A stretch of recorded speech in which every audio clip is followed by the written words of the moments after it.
Hello dear students, moving to our next topic. Our next topic is equivalence relation. When a relation is said to be equivalence. A relation is said to be equivalence. A relation is said to be equivalence if it is reflexive. Last lecture में बताया था reflexive का मतलब, symmetric, third is transitive. When a relation follows all the three things, it is reflexive as well as symmetric as well as transitive, then relation is said to be equivalence. ठीक है, चलिए आइए example देखते हैं. हम example देखते हैं next वाला एग्जाम्पल नंबर 2.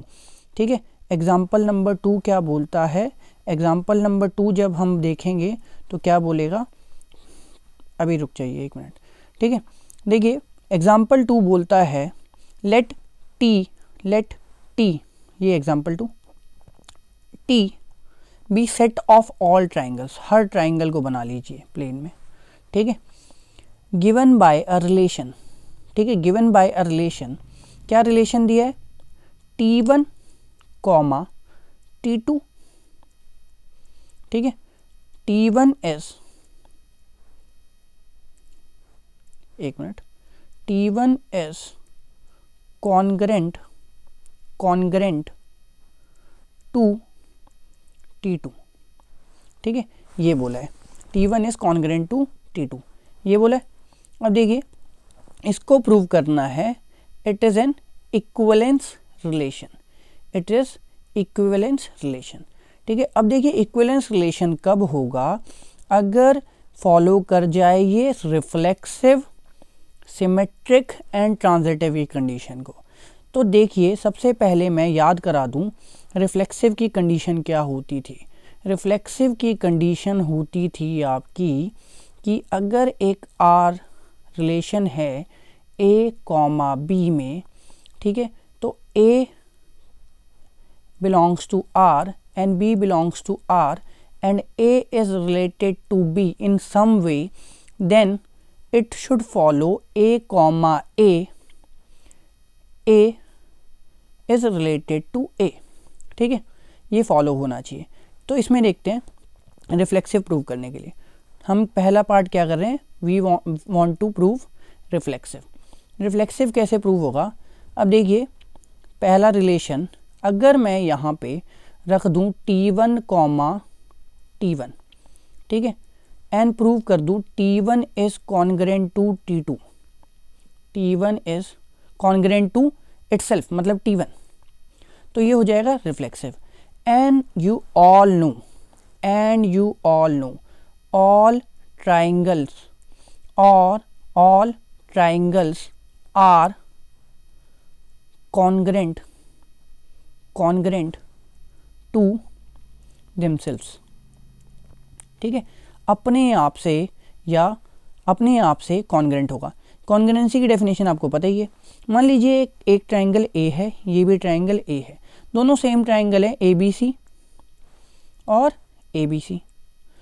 अब कॉन्ग्रेंसी की कंडीशन क्या होती है? एंगल सारे सेम हो, ये एंगल इसके इक्वल, ये एंगल इसके इक्वल, ये एंगल इसके इक्वल, ये साइड इसके इक्वल, ये साइड इसके इक्वल, ये साइड इसके इक्वल. तो ऑब्वियस ही बात है ये कॉन्ग्रेंट होगा.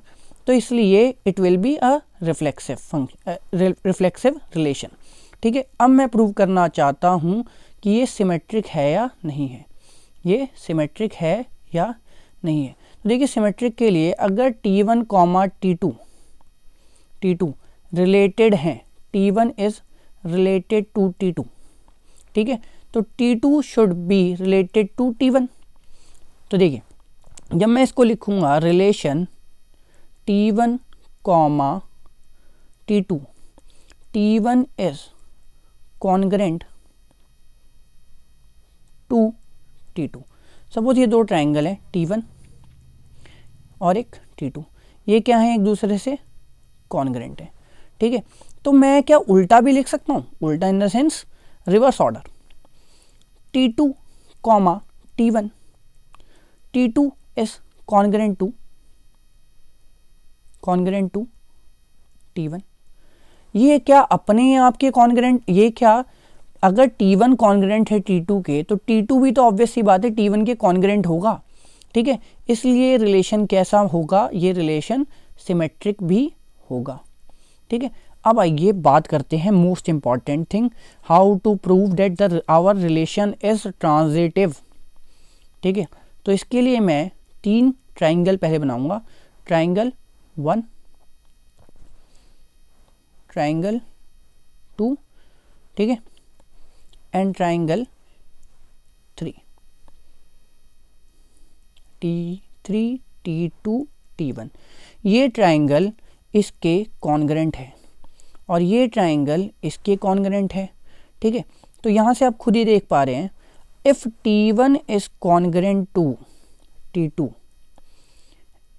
and T2 is congruent to T3, then T1 is congruent to T3 and it will follow, यहाँ से पता लग जाएगा that our relation is transitive as well, ठीक है, हमारा रिलेशन ट्रांजिटिव भी है, ठीक है, यहाँ से पता लग जाएगा।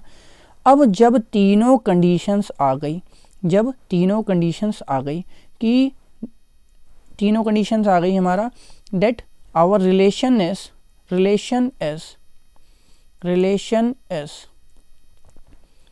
symmetric, reflexive. भाई सिमेट्रिक क्यों है? सिमेट्रिक इसलिए है क्योंकि हमने प्रूव कर दिया था कि T1 कॉन्ग्रेंट T2 से है तो T2 भी कॉन्ग्रेंट होगा T1 के। सिमेट्रिक क्यों है? क्योंकि T1 कॉन्ग्रेंट है T2 के और T2 भी कॉन्ग्रेंट होगा T1 के, ठीक है। रिफ्लेक्सिव क्यों है? क्योंकि every triangle is congruent to itself, ठीक है, अपने आप के कॉन्ग्रेंट होता है, ठीक है। और ट्रांजिटिव क्यों है? क्योंकि मैंने अभी प्रूव किया कि if T1 is congruent to T2 and T2 is congruent to T3 then T1 is congruent to T3, ठीक है। Therefore this relation is an equivalence relation, therefore this relation is an equivalence relation, ठीक है। समझ गए क्या? ठीक है, चलिए बढ़ते हैं नेक्स्ट एग्जाम्पल की तरफ, ठीक है, बढ़ते हैं हम नेक्स्ट एग्जाम्पल की तरफ। Our next example is example number 4, example number 3, example number 3 मैं यहाँ दिखा देता हूँ, ये हमारा example number 3, ठीक है। लिखा है let L be the set of all lines, let L be the set of all lines in a plane and R be the relation in L defined by, क्या relation define किया है? R is equal to L1, L2, L1, L2, L1 is perpendicular to L2, ठीक है। R को show करना है, R को show करना है that it is symmetric, but ना तो ये रिफ्लेक्सिव है ना ये ट्रांजिटिव है। चलिए हम शो करेंगे, देखते हैं क्या शो कर पाएंगे, ठीक है। रिलेशन क्या दिया था? रिलेशन दिया है हमारा R is equal to L1, L2, ठीक है, where L1 is perpendicular to L2। अच्छा, सबसे पहले हम आते हैं वही बात, रिफ्लेक्सिव। किसके बारे में आते हैं? रिफ्लेक्सिव, ठीक है, रिफ्लेक्सिव प्रूव करना चाहते हैं तो आइए रिफ्लेक्सिव प्रूव करते हैं। रिफ्लेक्सिव नहीं है ये प्रूव करते हैं, ठीक है। तो देखिए मुझे एक सिंपल सी बात बताइए, रिफ्लेक्सिव कब होगा? रिफ्लेक्सिव तब होगा जब ये रिलेशन फॉलो करे L2 की जगह मैं क्या डाल दूँ? L1, ठीक है, सेम चीज़ें। तो मैं प्रूव कर दूँ अगर L1 is perpendicular to L1 then I can prove it, ठीक है। अब एक बात बताइए, मान लीजिए एक लाइन है ये, दिस इज L1 लाइन, ठीक है। सेम यही लाइन क्या अपने आप के परपेंडिकुलर हो सकती है? ये follow L1 can never be perpendicular perpendicular to itself, because we know every line is parallel to itself. अपने आप की क्या होती है, पैरेलल होती है, परपेंडिकुलर नहीं हो सकती. ठीक है, तो यहाँ से हो गया कि यहाँ से हो गया this relation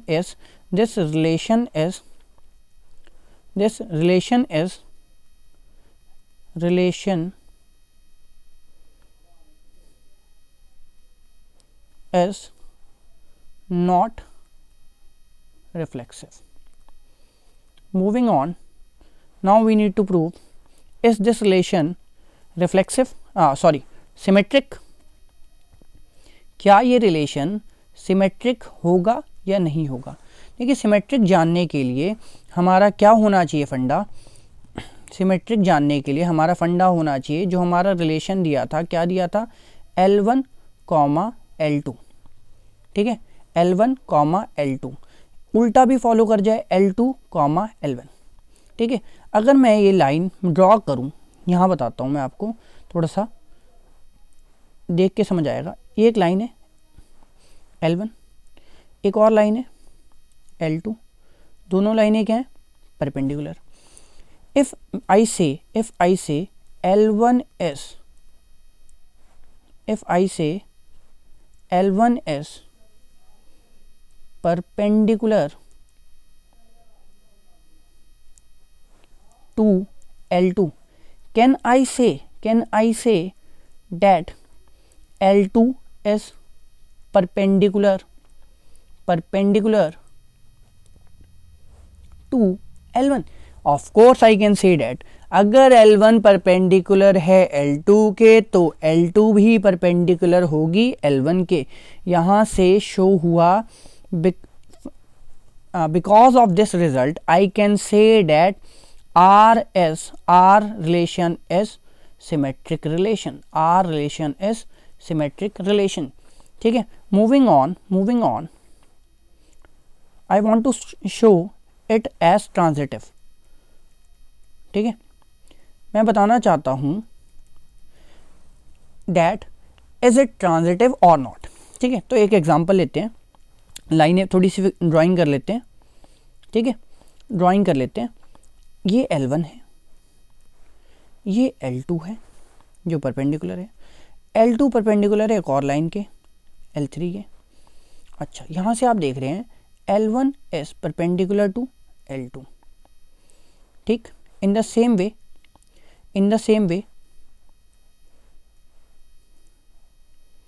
L2 is perpendicular to L3, but L1 is not perpendicular to L3. L1 क्या है, पैरेलल है L3 के. यहाँ से प्रूव हो गया that this relation is not transitive. कैसे प्रूव हुआ, देखिए जी, सिंपल सी बात है, सिंपल सा फंडा ये है, L1 परपेंडिकुलर है L2 के. ठीक है, L1 परपेंडिकुलर है L2 के, L2 परपेंडिकुलर है L3 के.